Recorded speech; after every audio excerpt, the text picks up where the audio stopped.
informal conversations, although I don't know if I've ever had a formal conversation in my life. I think most of my conversations are informal.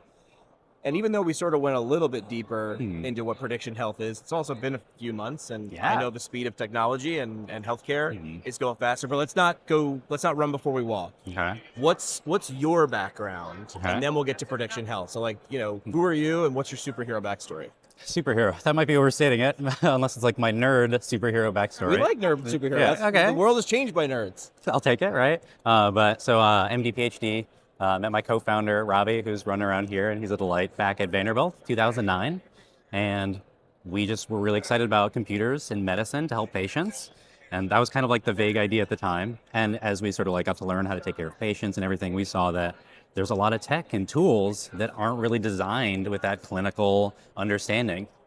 And if you don't understand the workflow, you can get kind of in the way and be a lot more friction, and then clinicians don't want to use it. And then anything your tool was trying to do, you're not going to get there, right? So we were really excited to really think from the clinical perspective and figure out how do we integrate it as things that people love to use. And one way to like make people really love stuff is to get friction out of their way. And so documentation is something that people don't love. And so we sort of went through that vision of like, could we build AI models to listen in and take that documentation burden away, but then also to remember and do all the like reviewing all the previous charts stuff that you can't do for every single patient, right? So 2017, we started that as our crazy like startup.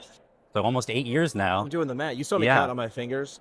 But I mean, I discovered AI like a year ago, maybe a year and a half ago. And I think a lot of people are still like, might be saying, okay, finally I've heard it 100 times, I'll do it. That's a long time ago to be sort of, connecting the dots. Yeah, no, we were in it way before it was cool. And now it's really cool. It is totally cool, right? Like, look what this can do. And it's sort of a toy or a tool that you can say, hey, I wonder if it could do this. And then you can just test it. But back then, how'd you have access? I mean, I'm just curious.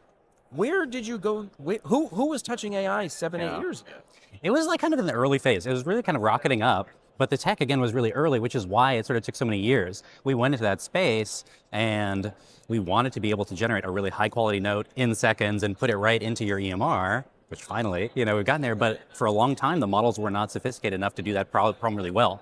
So we had humans at some stage. We found physical therapy compliance challenges and CPT coding as these points of friction where our models worked really, really well for that. And so that's why we're a little bit more analytics focused for a couple of years.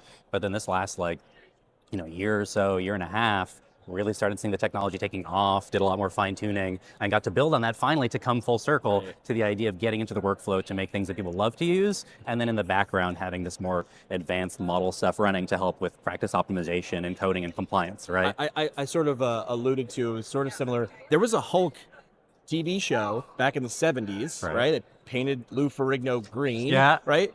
And there was a Thor movie where the guy ran around with the helmet, right? And finally, the computers caught up to the imagination. So what if we should be able to? Wouldn't it be great if it wasn't really there in the beginning? But kudos to you guys, because you said, I think when this gets better, faster, smaller, whatever, it will be there. It will be able to do that thing. So I think like the people who planted seeds in 2017 are now saying, we sort of called it, we were playing with it before it was cool. So now describe specifically, if someone is walking around, as a lot of people do here at APTA's PPS, what do you guys do? How does it make my life better? So from the therapist perspective, either on your laptop, on an iPad, a mobile device, right? You're going to go in, you're going to see the patient, and you have your EMR usually kind of with you, maybe not, right? And you start recording, and you have that conversation with the person you're going to have anyway, but we're listening and processing in the background, summarizing, taking out all the small talk that you're going to do, right? And then generate that subjective, objective assessment plan, goals, intervention stuff, right, too, in the background. So then you have a draft. When you go back to your EMR, you're not going back and forth and getting distracted and like, I'm not looking at you, right? Instead, you get that whole draft available for you, reminding you of stuff that you maybe were going to document when you got back to it, but maybe you kind of forget because maybe it's 2 a.m. or whenever you're catching up. And just stop and you accept it, and it's integrated right into the EMR view. But you get one more touch point before it's accepted. That's what a lot of people were asking. Well, I don't want it to just write my note for me. It's like it's doing what you said, a draft, a good first pass. When we very intentionally design things, with that sort of like, what is the workflow in real clinics like, right? You're going to get distracted, you're going to get pulled away. So we have a review step for each section. So subjective, you eyeball it, and if you need to tweak it or something, you can. But you also, if it looks good, you click, and then that section goes in. And if you get pulled away before you get to your assessment, you come back, it's ready, it's sitting there, right? And you just like review it really quick and accept section by section. So for people watching and listening, Prediction Health, are you an EMR or what do you consider yourself?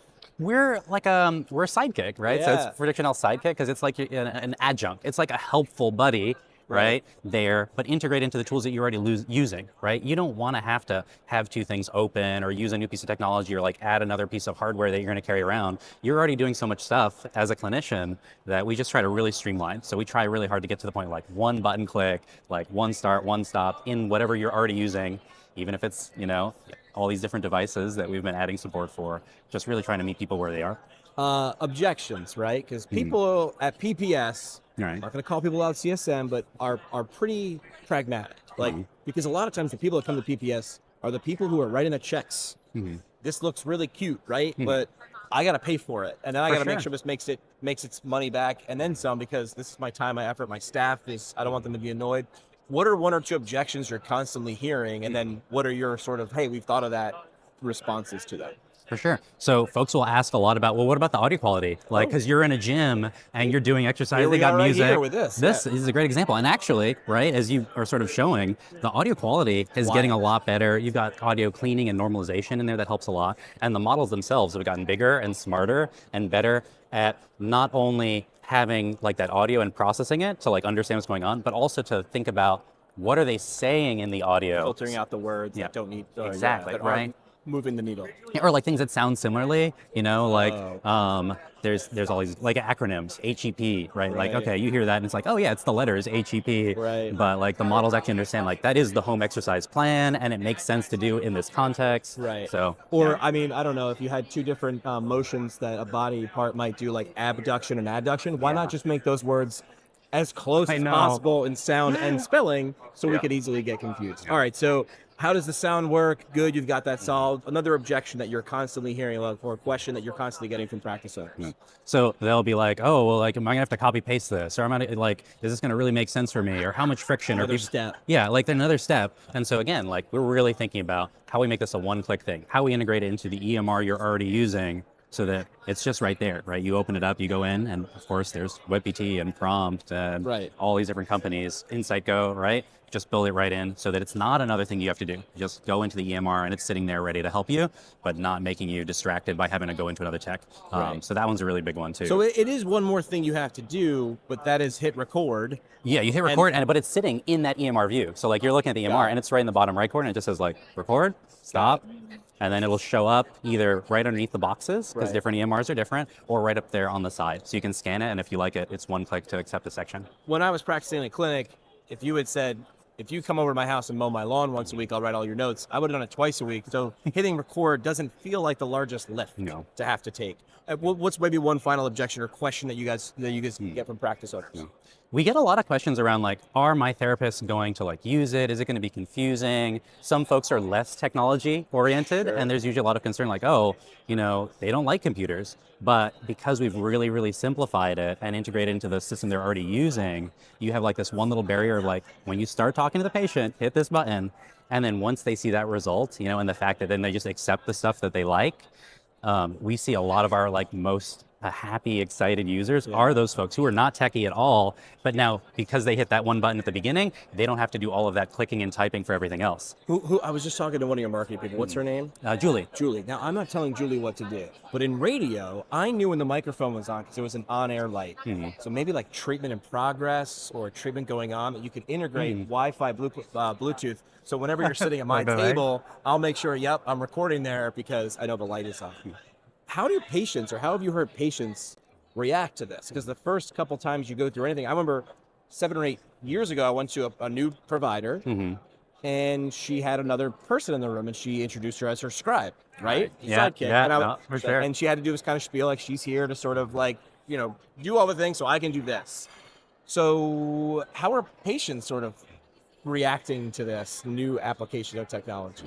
We see like very high, like high 90% acceptance of patients for it. And what they really love and they call out is that the person's not looking back and forth from a computer. They're zoned in, right, to that patient, and they're getting that attention. And the other really cool thing that you see is once the therapist really embraces that they're like going to talk and that their note's going to get done, they start doing things in a little bit more of like a thorough way and an educational way, which the patient then gets more attention and more focus on their time, right? That like 10 minutes where you would have been typing to keep up on your initial eval, you're just locked in on that person and explaining, here's what I want to accomplish with you. Here's what I'm thinking about for your treatment. Here's our goals together. You get more time to form rapport, more time to like gather information and answer questions. And all of that audio automatically, when appropriate, fills in more content from your note. So it's more thorough, it's a better, more compliant note, and you get to do the thing you actually like to do as a clinician, right? Focus on the patient. So, yeah. I use artificial intelligence. Tony and I will use it. We'll record a live stream, but now I've got to make it a podcast. What's the title of this episode? Let me think of a really good SEO quality title. And then I don't want to spend time thinking of it. So I've trained a GPT to say, you're my podcast producer. I'm going to feed you a transcript. And when you're done, I want you to use 5 things.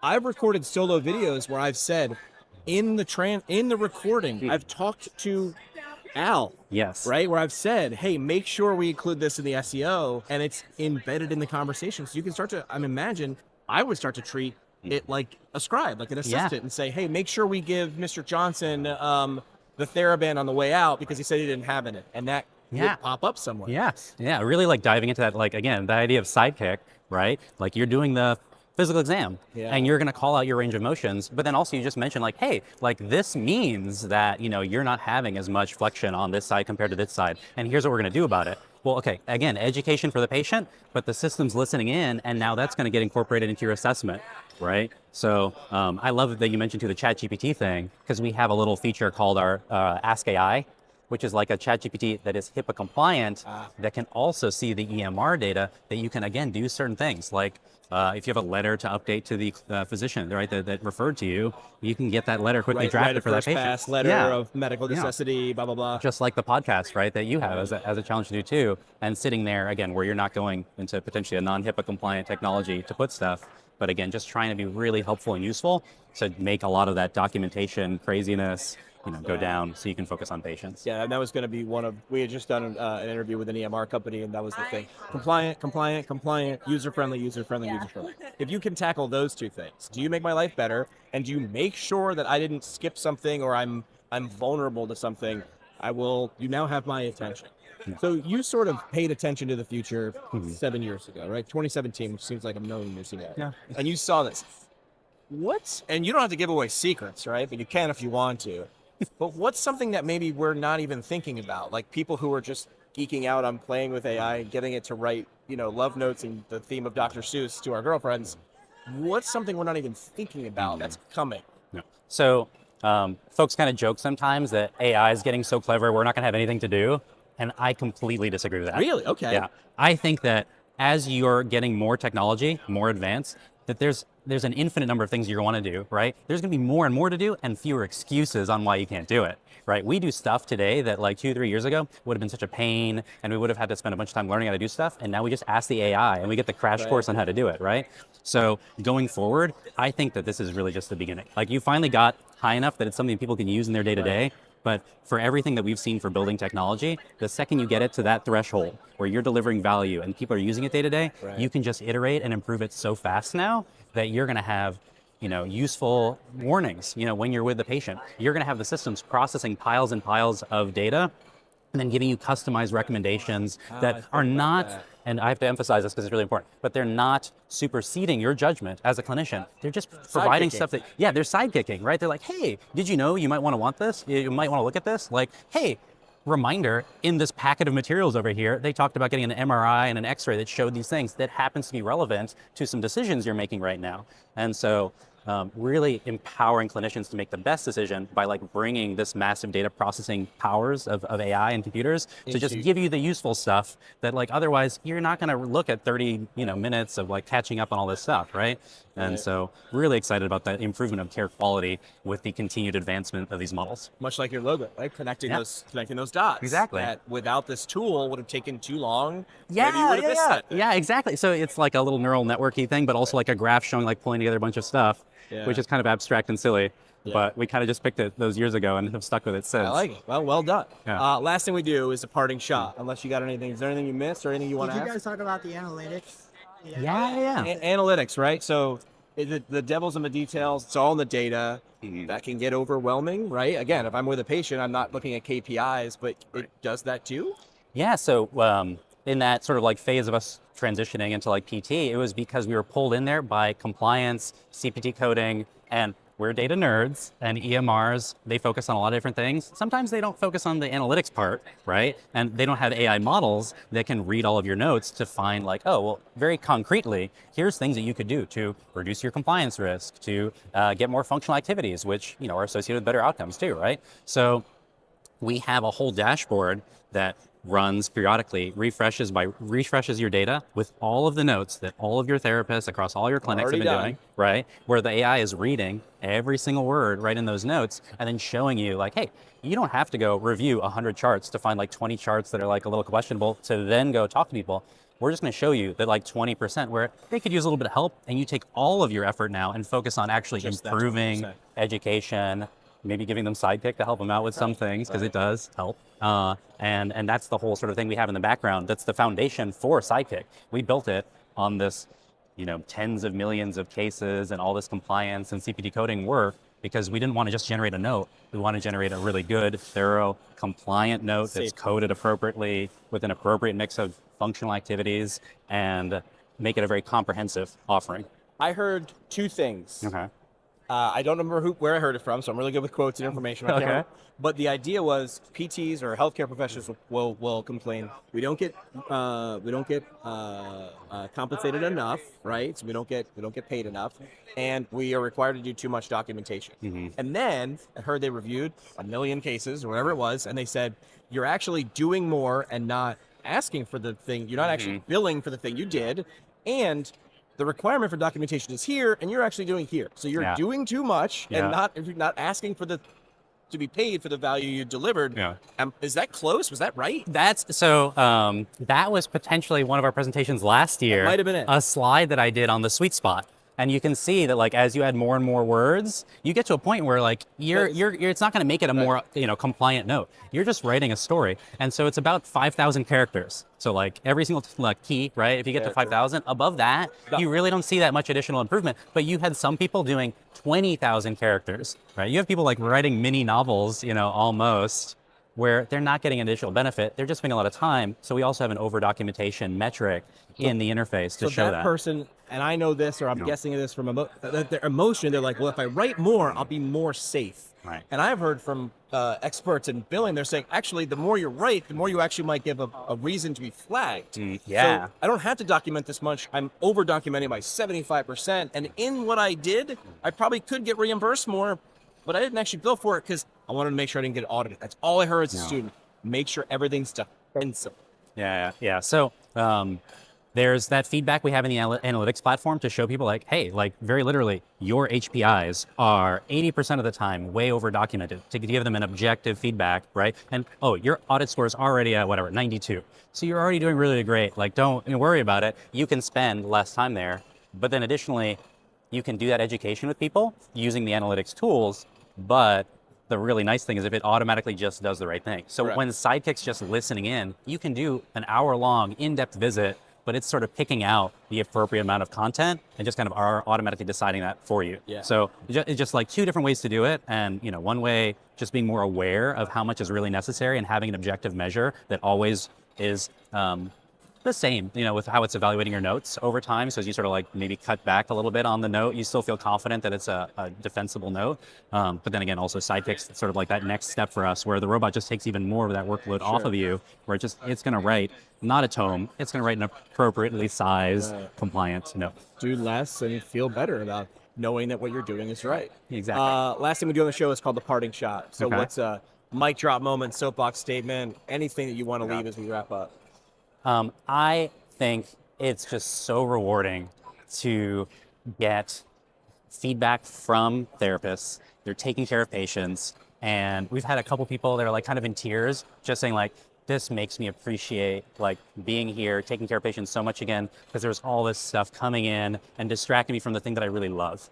And 75% of their documentation time cut out that they now get to put towards what brought them into the industry. Right. And that's just so motivating for us. And it's like, the 8 years, like I do it, another 8 years, no problem, for that kind of reward and feedback. All right, we want to make sure people can get there. I'm sure everybody's just going to Google Prediction Health, but where would you want to send them? What's the website? Yeah, it's predictionhealth.com. So smart. Smart website. We managed to secure that one back in the early days. Very smart. Yeah, that was good. That was good. There's a little story, but I'll tell you some other time. All right, But it was good. Great. Pedro, I appreciate what you're doing. Yeah. From the story you just told me, it sounds like you're removing the thing that made someone's job suck, and now they get to do that job longer, better, and change more lives. Exactly. Appreciate it. Thank you.